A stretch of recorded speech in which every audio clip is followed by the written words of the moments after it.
Welcome to World War II, Both Sides of the Wire, the podcast where we lift the lid, bust the myths, and explore the incredible history of the Second World War from the Allied and Axis perspectives. I'm Jesse Alexander, a public historian specializing in the history of the two world wars. And I am Matthias Strohn, German officer, professor of military studies, and author.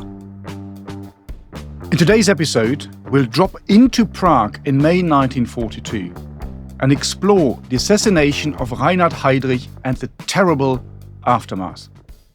Hi, Jesse. Here we are again, another week, another podcast. So part 2 on the Heydrich story, the assassination of Heydrich. Where are we at the moment with the story, and where do we need to take it from here? Well, the first thing I'm going to do is make sure that all of our listeners and viewers out there appreciate our guest joining us for the second episode in a row, Dan Hill from our First World War sister podcast, Normally, Not So Quiet on the Western Front, dipping his toes, as he often does, into the Second World War. So thanks, Dan, for joining us again. And at this point in our exploration of the Heydrich assassination story, we are right on the edge of when things get loud in Prague in May in 1942. We talked a bit about the genesis of this Operation Anthropoid, where we have the Czechoslovak, I should say, to be perfectly accurate, government in exile in London. They want to do something. They want to show that they are active, that they have some sovereignty against this German occupation of their country, which in various stages has led to the occupation from 1939. And they choose, along with the Special Operations Executive, the Brits, an operation that's going to target Heydrich.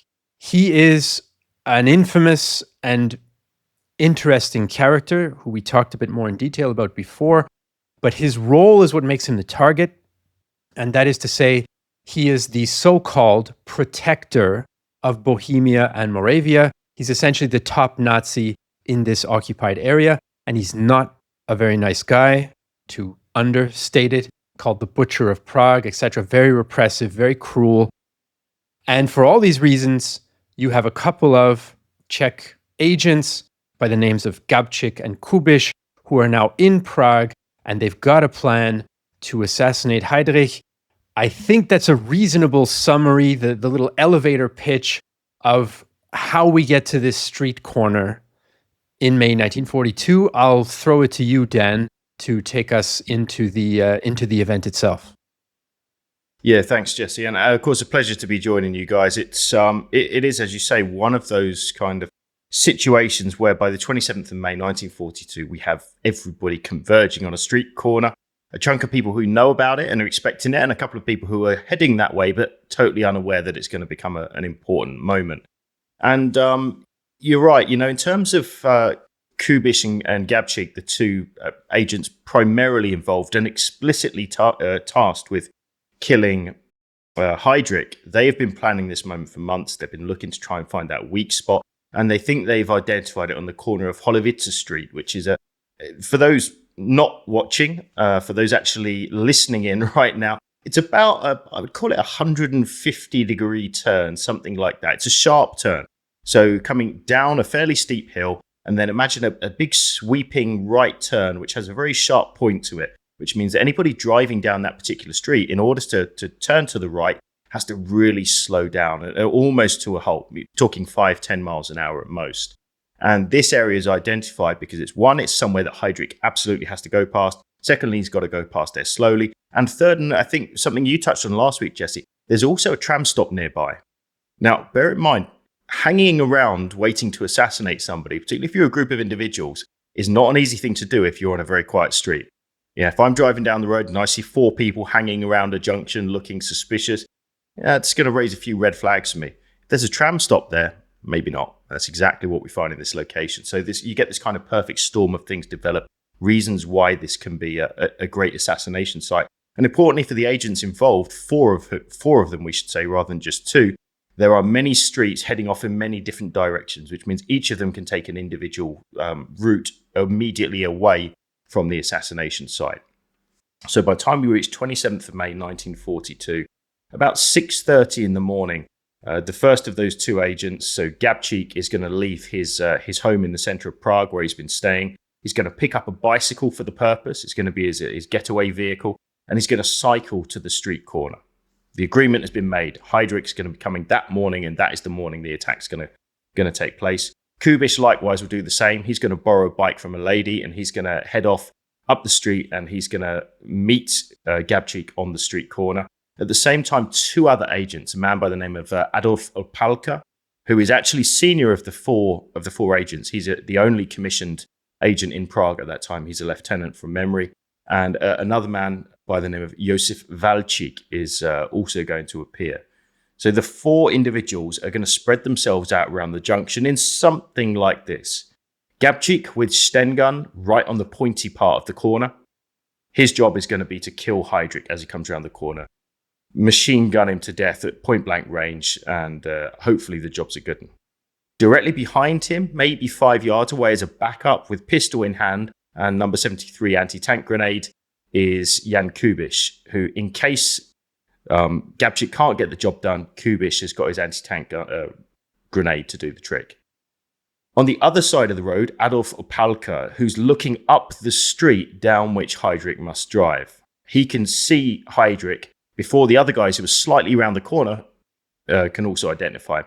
His job, just to make sure of the point, is as Heydrich starts to turn around the corner, Opálka is going to walk directly in front of the car, cause the car to stop, or at least slow down even more. So his job is to block the car from moving. And then 100 yards further up the road, as the early warning center, is Josef Valčík, equipped with a mirror. His job, once he sees Heydrich coming, turn around, catch the light, flash the mirror down the road, and let the other guys know, right, now is our time to act. So by 9:30 in the morning, these four guys all waiting there, expecting Heydrich to come at any moment, and he doesn't turn up. 9:30 sounds late for the top dog to be getting to work. I don't know if it was an exceptional day or what have you. Just by the way, because again, we love little tangents here, so I'm going to throw another tiny one in. All this is giving me flashbacks to Sarajevo, 1914, right? Where you also have a little team and a car that needs to make a turn. In that case, it wasn't planned, but it was the result of a mistake. And you have a combination of some firearms, but also some hand grenades. So I don't know, maybe that's just how you do assassinations most of the time.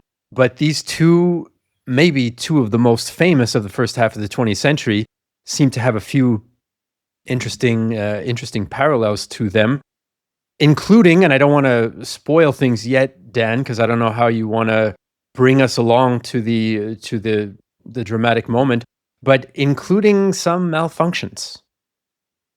Yeah, just a quick word, since it is my usual area of interest. The Sarajevo assassination, absolute comedy of errors. Like, couldn't get more things to go wrong. Everything goes absolutely wrong until the very moment at the end when it goes right, in inverted commas.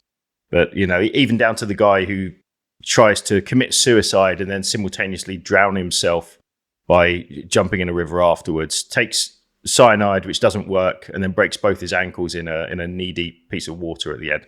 Terrible idea. Anyway, fortunately for the Czech assassins, this is going to go a little better, although with very difficult starts. Because one, at 9:30, when Heydrich's expecting to turn up, nobody turns up. They've been watching him for morning after morning after morning. He's turned up at the same point every day. And today, of course, he doesn't. Don't know why. Turns out he's actually got a bit of family time in the garden. There's a couple of interesting things here. So one of them is it's an important time period because Heydrich has only recently been told your time as Reichsprotector of Bohemia Moravia is up. You're going back to Berlin. We've got something else for you to be doing. And so his wife and children who are in there with him, they're basically trying to get the most out of him before he has a really few busy days coming up. So he's going to uncharacteristically spend time in the garden with his wife and kids. And that's put him about 35 minutes behind schedule leaving home. Driver Klein is waiting outside the front of the house in Penensky Brezani, and he's kind of kicking his heels, but you know, what can he do? He drives when he's told to drive. But back at the junction, that little effect is having an absolutely astronomically multiplied effect on the nerves of the guys who are hanging around this junction thinking, where the hell is this guy? So they're kicking their heels thinking, have we missed him? Has he come early today? And we've actually, we've arrived too late. If we hang around here and don't get on any of the next 4 trams that we've already stood around the tram stop, 4 trams have turned up and we haven't got on any of them. Somebody, particularly in the Technology Institute over the road that overlooks the junction, may well be saying, hang on a minute, did anyone see that guy there this morning? Still hasn't got on a tram. So pressure's building. In fact, we know that a Palka crosses the road, speaks to Gabčík and Kubis at some point, says, look, we need to pull the plug here pretty soon. They agree and they say, let's give it another 5 minutes. And that 5 minutes happens to be the very 5-minute window where where Valčík at the top of the road finally starts frantically waving this mirror down the road, signaling to a Palka, who then signals to the other 2 guys, Heydrich is coming. We know from, and was amazing, we spoke about it last time, in such finite detail here, incredible detail, exactly what happens. We know, for example, that Kubis is wearing a beige and tan golfer's cap. He's got that on his head. We know that Gabčík is wearing a really high quality, by the way, overcoat. He throws the overcoat down and takes 3 steps forward to the road, revealing his Mark II Sten gun with a single magazine. He's got a spare magazine in his bicycle over the other side of the road, which got parked up against the lamppost, with Kubis having his bicycle with a spare grenade next to that. And just as Heydrich starts to turn around this corner, a Palka, as is the plan, runs across the road. This is all in maybe 10, 15 seconds. Klein slams the brakes on. Gabčík steps out less than probably 6 to 10 feet from Heydrich, points a Mark II Sten gun at his face, pulls the trigger, and nothing happens. Absolutely. I can just imagine that moment. I no way of backing it up, but we know that Heydrich sees him. Heydrich looks at Gabčík, who looks at Heydrich, and apparently Gabčík is repeatedly pulling the trigger and nothing's happening. You can just imagine the kind of mutual shock for that second or two where these 2 guys' eyes meet.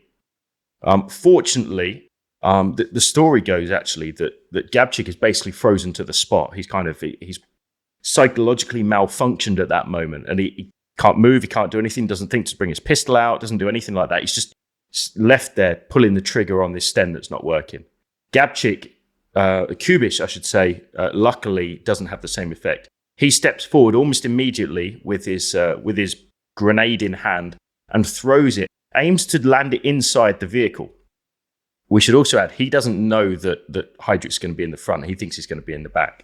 And he misses the inside of the vehicle, but he hits the running board by the rear right tyre. And this almighty explosion goes off. It's an explosion which actually shatters the windows of a passing tram on the other side of the road, smashes all the windows in, and also blows a huge hole in the back part of the car, destroys the rear right tyre, and throws metal fragments directly through the front of the vehicle. Heydrich, the records, the Gestapo records at the time tell us he's standing up.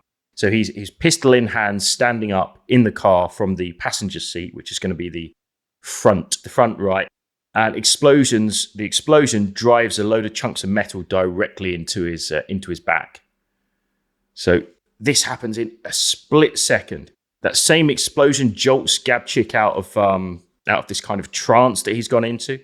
Kubis has had his wits about him the whole time. Immediately runs straight across the road past the tram with its smashed out windows, which is now disgorging passengers all over the street. He gets to his bicycle and he pedals off as quickly as he can, pulling his pistol and firing a single shot over his shoulder as he does so. We know exactly where that shell case lands. He disappears down the road and nobody's going to see him again. At the same time, Gabčík is now left with 2 Germans. He's got a Sten gun that doesn't work in his hand, and these guys are pretty angry. In fact, both of them draw pistols. Heydrich supposedly shouts, gets out of the car. He at least fires 1 round, and then he very likely jams his Luger, because found directly where he is at the end is an ejected unspent round. So probably Heydrich's pistol malfunctions on him. It gives Gabčík enough time to drop his Sten gun, but he can't get across the road because where this tram has now stopped is directly in the path between him and his bicycle, which was his original plan to escape. So instead, he's got to run on foot. He realizes, I need to be not in this vicinity in the next 2 minutes. and he takes off on a foot chase, which Heydrich begins to start, and then, I don't know, maybe there's some psychology behind this, the delayed effect. He all of a sudden, as he takes a couple of steps, realizes, actually, I'm pretty badly wounded, collapses over the front of the car. And then we're going to have this incredible Wild West style foot chase that unfolds immediately afterwards. It's an incredible story.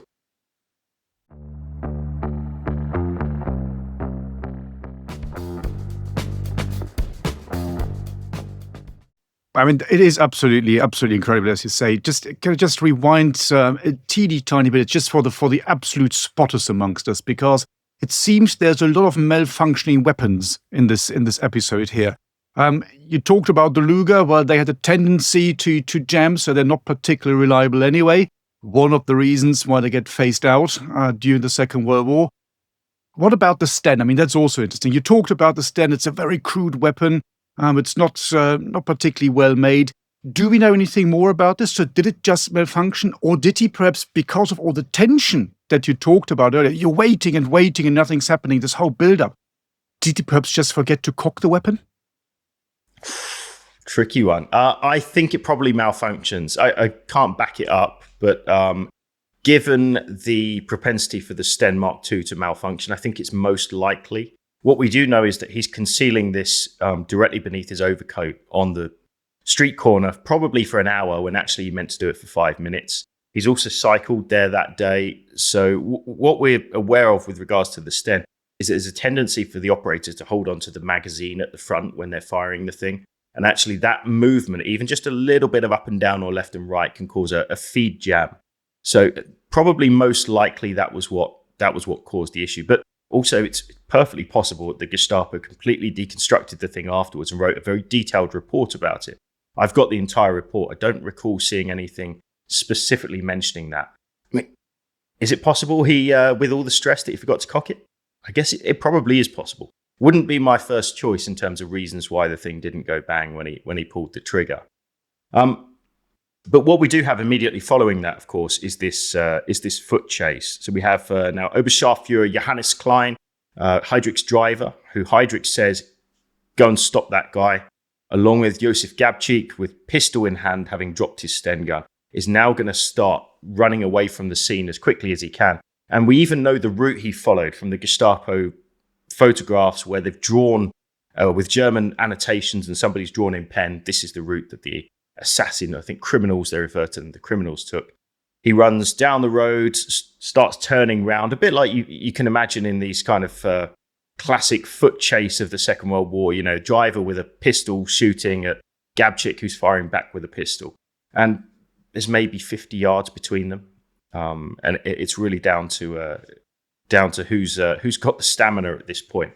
In fact, Gabčík probably makes it about 300 yards down a specific route, and he reaches a T-junction where he's got a left turn, which is, he doesn't know it, is going to take him back basically to the assassination site. He's in such a panic, he's basically ran in a circle. A right turn, which is probably the one he should have took, and then directly ahead of him, a butcher's shop. And presumably, heart beating out of his chest, he decides he's going to go for the butcher's shop, because it's likely to be Czech-owned, and maybe he can hide in the back of that, or even find a way out of the back. Turned out, terrible idea.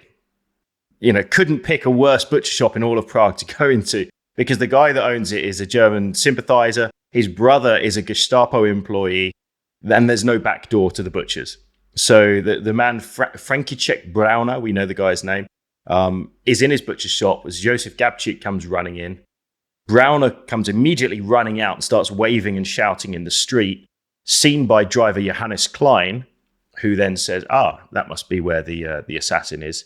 And they get into a fight directly outside the front door. Maybe we can get the producer to put a picture up here, but there's a specific shot where they've even drawn a silhouette. This is where Klein was, and this is where Gabčík was.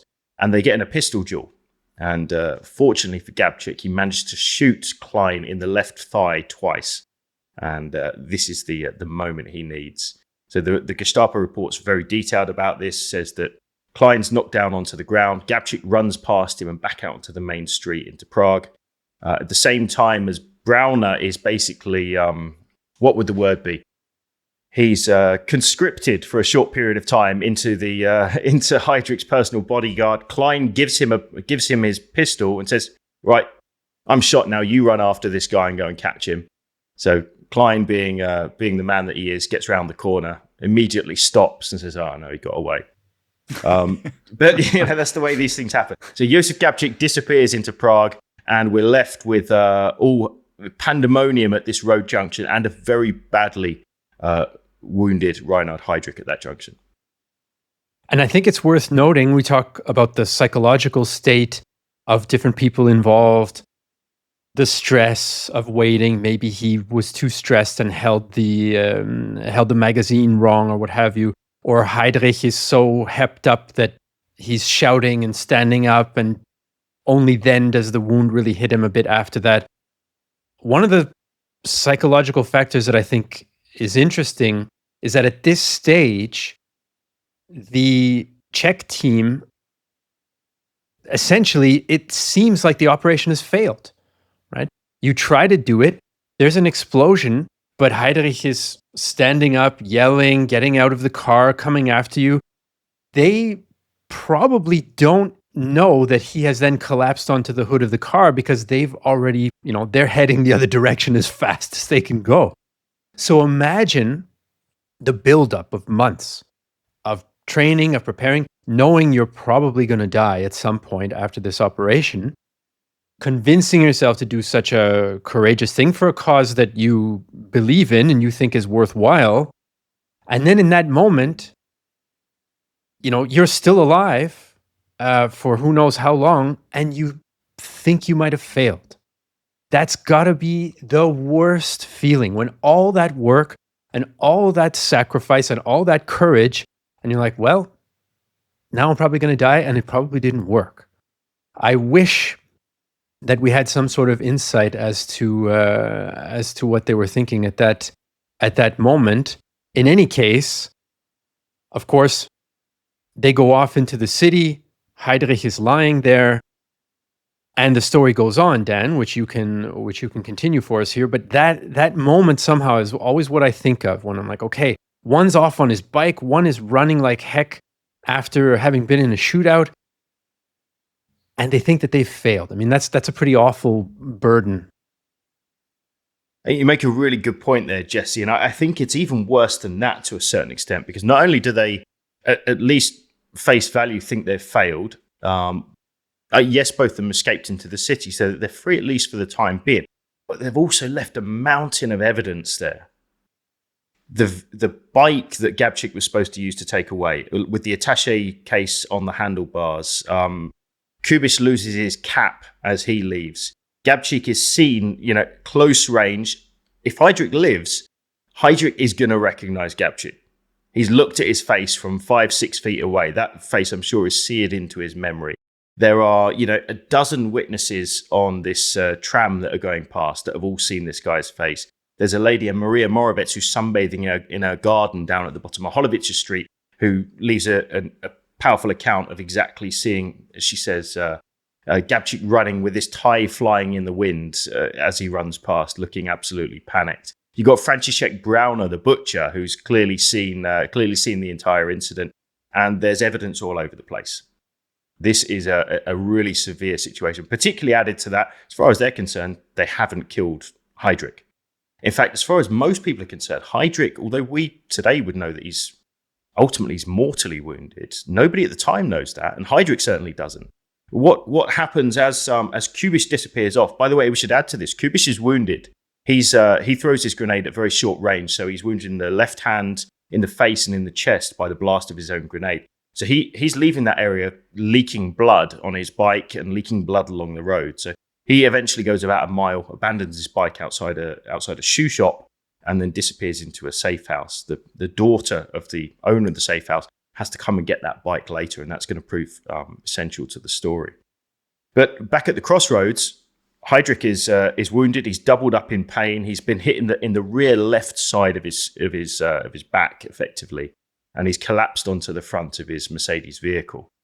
By the time Klein and then one other, we think some other functionary who's involved in the German state apparatus, happens to come past the junction, they flag down a van. I remember the type of van. I think it's called a Tatra van, and it's loaded with floor polish.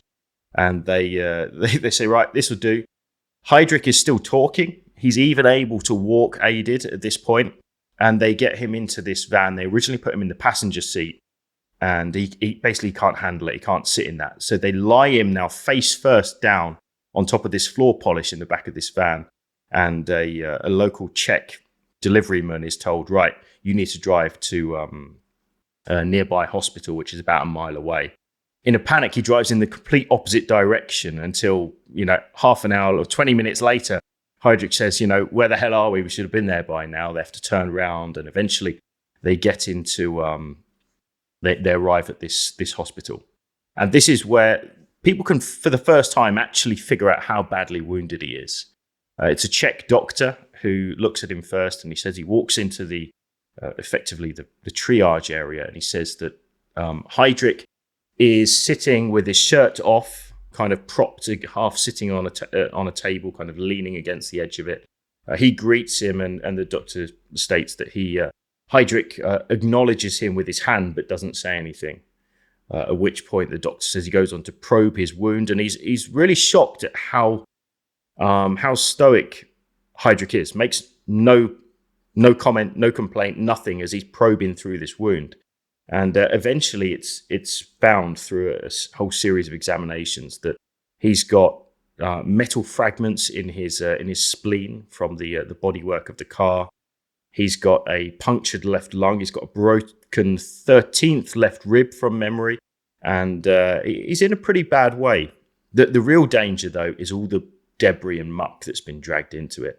Probably horsehair from the seat cushioning in the car has been dragged in, and so this wound is filthy with this kind of stuff. And that ultimately is going to prove fatal. I think there's been some discussion, because he dies, a week later, 6 or 7 days later? And there's some discussion of, is it sepsis from this, or was it maybe botulism? There's some people who floated the idea that the grenade was laced with toxins and things like that. What do you make of all of that? So it's an interesting theory, and actually in creating the YouTube videos we did around this subject, I read a pretty detailed medical journal report. I think it was a legitimate medical journal where a doctor had done a paper on this only about, I think it must have been within the last 10 or 15 years, and looked at all of the different possibilities as to what had actually happened, and concluded, I think, as quite often we find in subjects like this, the obvious and most likely answer is the correct one. There's certainly there's some suggestion in the post-war years that one of the doctors actually treating Heydrich may have deliberately interfered with his treatment in order to kill him. There's some suggestion that the grenade itself was tainted and all of that kind of stuff. It's probably septic poisoning that kills him, very likely from the horsehair material. But it's worth pointing out that, and maybe this is one for you, Matthias, the apparatus of the German state goes into immediate overdrive once word of this gets out. Not only does Prague get locked down, but you can imagine, what effect on the German government and particularly the Nazi leadership would some event like this would have, particularly that it's not entirely unexpected. He's been told before.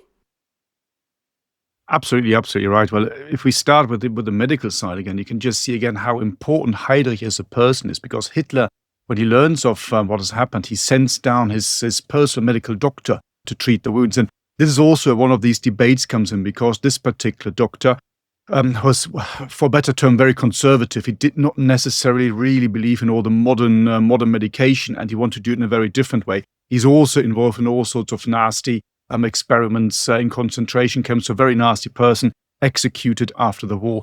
And there's actually debate between the two doctors, so Morel and the other one, Berger, he's called, as to how to treat Heydrich. And Morel, who's also a bit of a dubious character, he says, well, if we take this early form of, it's a bit like some sort of penicillin, we give it to him because that will treat him.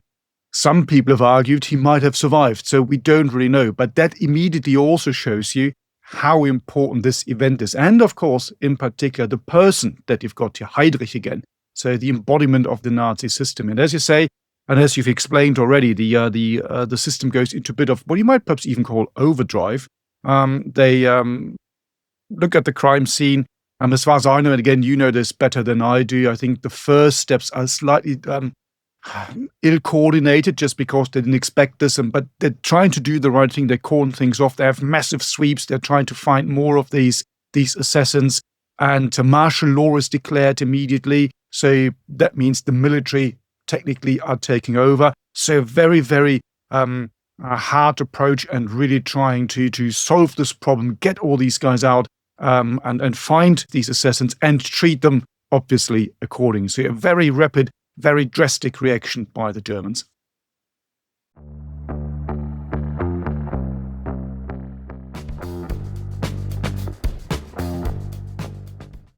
The rapidity and the brutality of this sweep is really quite shocking, even in a city like Prague, which has already, it's seen some tough times prior to this.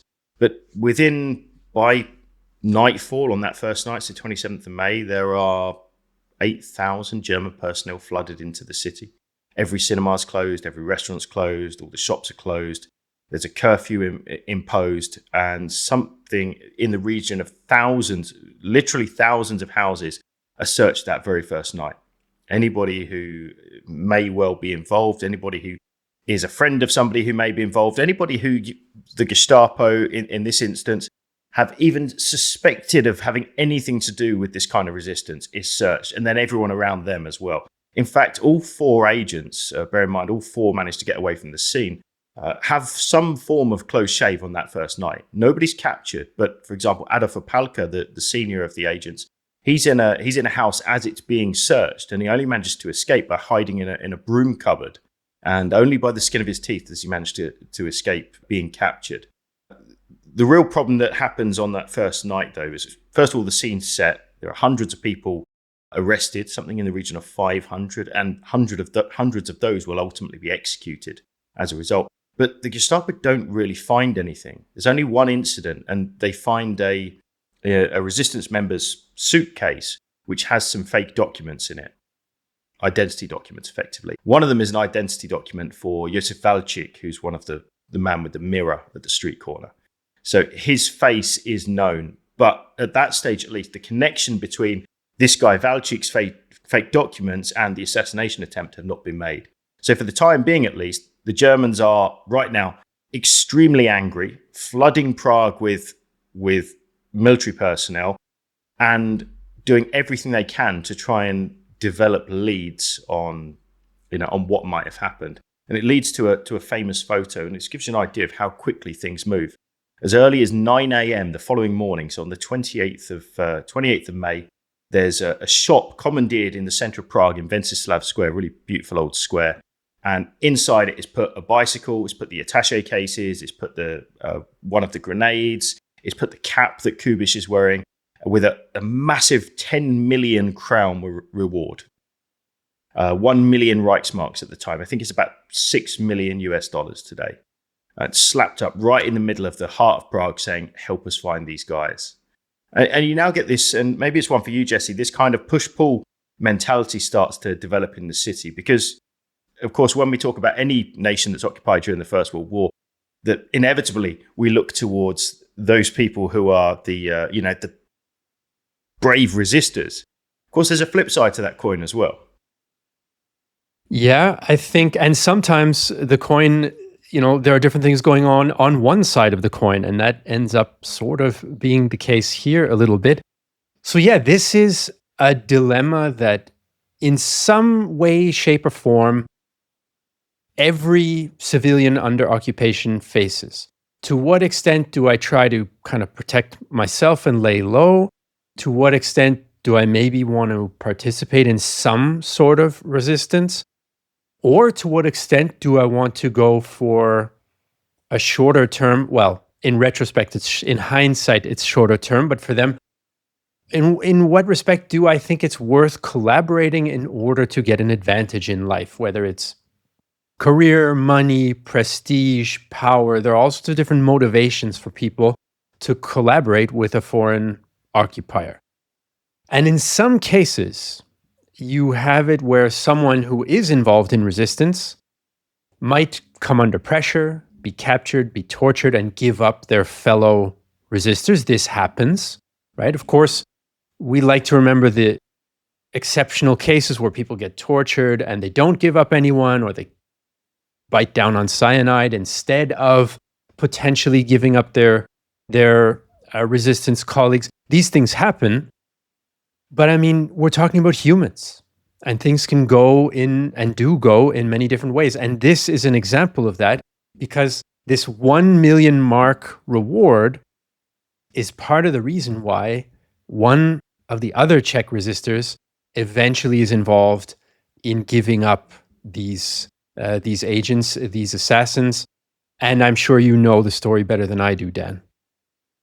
Yeah, I mean, it's tragic in many ways, and it's maybe even a little too far for us to stretch today, because it does stretch out directly beyond this time period to really the final phase of the story. But yes, Karol Czorda is going to be, as he would famously say in his war crimes trial after the war, "What would you do if you were offered 1 million marks?"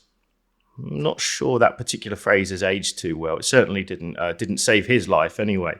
But the point is here, those 4 guys have at least for the time being escaped the what I think you could confidently call the hurricane which is unleashed on Prague and its surrounding areas. It's ultimately going to lead to a massacre at a place called Lidice, which is and also Ledecky as well.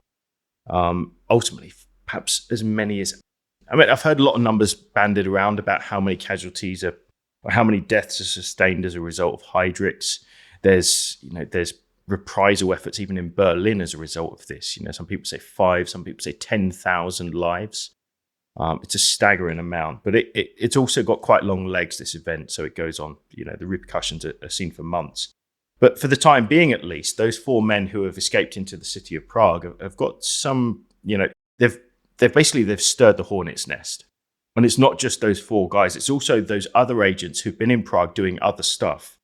They're also in the crosshairs as well now. So in total, we get 7 individuals in 7 different safe houses who are having to be continually rotated as the SS, now up to 21,000 SS and German, the Prague Vach Battalion, amongst others, have been brought into the area. They're going to be basically squeezing the city to try and make it, try and see if something will kind of wiggle loose and give them that thread that they need in order to capture the first and then therefore all of the assassins. The pressure is building incredibly high, but at least for the first few days, incredibly, the resistance holds firm, and there are no leaks. There's no further information gathered. Nobody comes forward at this with these enormous rewards. Nobody buckles under interrogation and gives away a vital bit of information, although there's certainly a lot of that kind of thing going on. But the pressure is just ramping up and up and up. And actually, it's Uncle Hajski, Jan Zelenska Hajski, the local resistance leader, who makes the decision, we need to put all our eggs in one basket here. Because if we keep 7 different eggs in 7 different baskets, eventually one of them is going to get found. So let's try and put everybody in the same spot. And they decide that spot is going to be St. Cyril and St. Methodius Church in the heart of Prague, which is an Eastern Orthodox church in what you've rightly corrected me on last episode, Jesse, is a largely Catholic country. This is a church with a man by the name of Dr. Petchek, who is absolutely friendly to the Czech patriotic cause and is willing to risk his own life to house and shelter these 7 men. So if I think from the 31st of May through to about the 2nd of June 1942, 7 agents, including Gabčík, Kubiš, Valčík, Opalka, and 3 others are going to arrive in this church, and they're going to hide in the crypt, whilst Prague is effectively turned upside down and has its pockets shaken out across the floor, because the pressure is getting so intense on the people around him. All right, Dan, this is fascinating stuff. This assassination is one of those things that has so many angles. And as you've mentioned, it's also something that we can really know a lot about because of what happened afterwards with the investigations and all of this. But I think that we've reached a good point to wrap up this particular episode and continue the story in the next episode. So we're going to do that soon. For all of you listeners and viewers, thanks for watching today. If you enjoy what you're hearing and you enjoy what we do on the podcast, why not consider becoming a podcast supporter? You can do that by going to bothsidesofthewire.com, our website. You can get access, if you become a supporter, as well to exclusive content that's not on public platforms. That's in our war room. You can get a free trial of that using the code DeepDarkWoods. So thanks for listening today, and we will see you in the next episode for the continuation of the Heydrich assassination story. You've been listening to World War II, Both Sides of the Wire, a Battle Guide production. To support the creation of future episodes, consider joining our dedicated supporter community, where you can enjoy exclusive benefits and connect with like-minded individuals. For more information, please see the show notes, and if you appreciated this episode, please leave a review on your chosen podcast platform. Thank you for listening.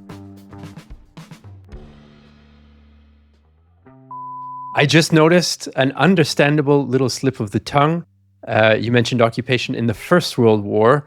But of course, we're on the Second World War. Just to, you can have an outtake for that. Right. Yeah, you can take the guy out of the First World War podcast, right, but you can't take the First World War podcast out of the guy. I guess is there we go. We have there.